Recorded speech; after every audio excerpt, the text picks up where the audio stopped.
নমস্কাৰ, মোৰ YouTube channel আপোনাক স্বাগতম জনাইছোঁ।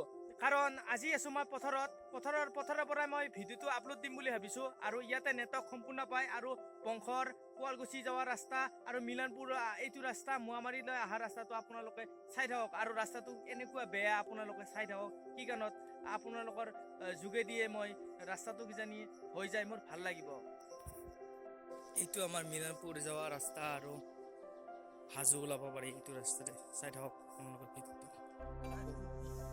এইটো আমাৰ পৰেশ দা খুব মাছ মাৰে, মাছত এক নম্বৰ। তই মই বৰলি আনি ধৰো কৈ দি।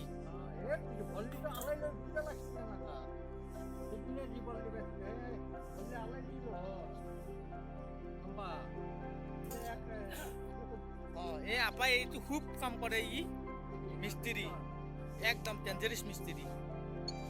এইটো আমাৰ নদী হয়, পৰেজৰ নদী। এইটো চাই লওক নদীটো তো সেইখিনি গলি হৈছে, বাকী হোৱা নাই। এইটো চাইড ৰাস্তাটো ইফালে হৈছে, কিন্তু মাটি গৰা খহি আছে। এইবিলাক এইটো গৰা খহি আছে, গৰা প্ৰত্যেকবাৰে খহি যাই থাকে। মানে কি এইটো অলপমান পানী দিলে ভাল আছিলে। আৰু আমাৰ এইটো মিলনপুৰ যোৱা ৰাস্তা আৰু আমাৰ পথাৰক যোৱা ৰাস্তাও হয়। আৰু ইফালেদি হাজোলৈ ওলাব পাৰি। হাজোলৈকে ভাঙিয়ে আছে, গৰা খহি আছে প্ৰত্যেক বছৰে। মিলনপুৰ যোৱা ৰাস্তাটো এটি ভাল হ'ল হয়, বোলে হাজো ওলাব পাৰি। বহুত কাম আছিলে, কমেণ্ট কৰিবচোন। নদীটো দি আহি ৰাস্তাটো ইফালে ওলাইছে, ইফালেদি ৰাস্তাটো কোনফালেদি ওলাব পাৰি আপোনালোকে মোক ইউটিউবত কমেণ্ট কৰি হ'লেও জনাব। কি কাৰণত এইটো ৰাস্তা ইমাৰ্জেঞ্চি লাগে আমাক।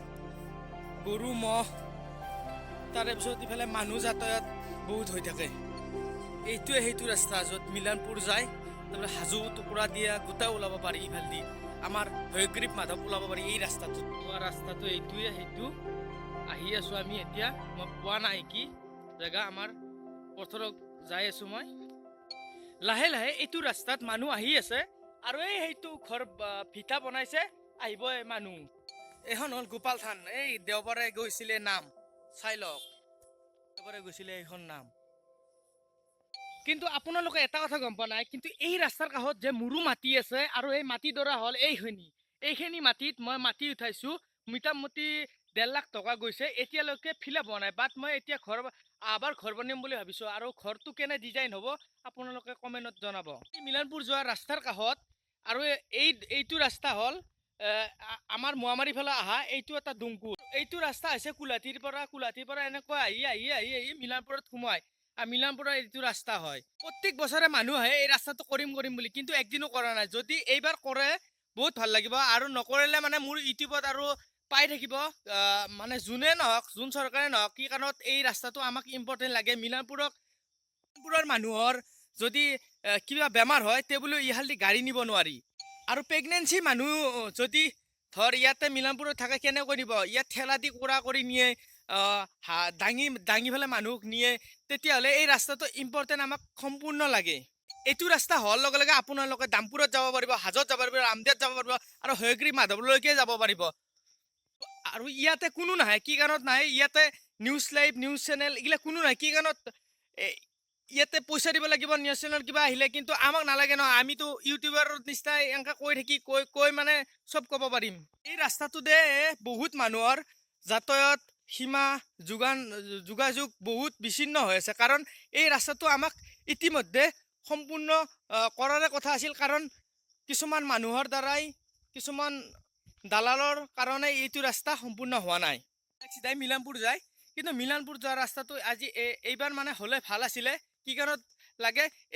এইবিলাক মানুহে ভোট দিয়ে, আৰু ভোটৰ টাইমত যদি বাৰিষা বৰষুণ দিয়ে, পানী হয়, তেতিয়া মানুহবিলাক খোজকাঢ়ি ভোট দিবলৈ যায়, ইমান কষ্ট কৰি। কি কাৰণত?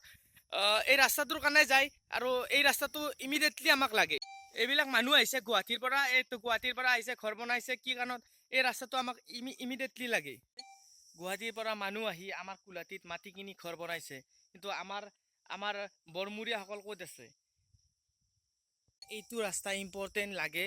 মিলনপুৰ, হাজো, শুৱালকুছি, বংশৰ, তাৰে পিছত দামপুৰ, ৰামদিয়া, হয়গ্ৰীৱ মাধৱলৈ যোৱা ৰাস্তা হাজোলৈ, এইটো ৰাস্তা আমাক ইমিডিয়েটলি লাগে গাইজ।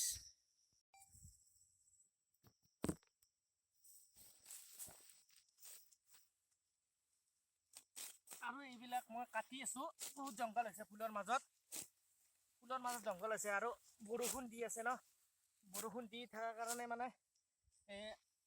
কাটিব পৰা নাই, কাৰণ ফুলৰ মাজত আছিলে এইগিলা। তো আপোনালোকে চাই থাকক, কাৰণ এইবিলাক বন ইমান দীঘল হৈছে, গৰুৱে খাব। আৰু এটা লাভ হৈছে, কি কাৰণত গৰুও খাব পাৰিলে, কিন্তু গৰু কি খাব, চাৰো খুৱাই খায়ে ঘাঁহ। আৰু এইবিলাক এতিয়া কাটি দিওঁ আৰু চাই থাকক।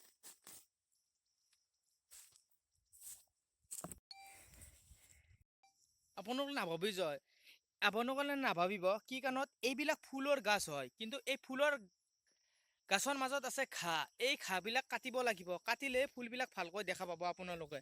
চাই থাকক, এইবিলাক যোনখিনি গেলি আছে সেইবিলাক ফুলে আছে, কিন্তু জংঘল হৈছে। এইবিলাক হ'ল আমাৰ জিকা, এইবিলাক জিকাৰ গাছ, এই তিয়হৰ গছ এডাল। এইবিলাক হ'ল নেচেৰা পুলি। আপোনালোকে চাওক, এইটো হ'ল জিকা, এইবিলাক জিকা আমাৰে আছে। সেই যে জংঘল হোৱা নাই, দেখিছেনে কি ধুনীয়া হৈছে ফুলবিলাক, দেখিছেনে কি ধুনীয়া হৈছে ফুলবিলাক। এইবিলাক ফুল এতিয়া ইমানখিনি কাটা গ'ল, এটা কাটিব লাগিব। এই ৰ'দটো এনেকৈ দিছে যি নেকি খায়ে পেলাব কিজানি মানুহ জানো।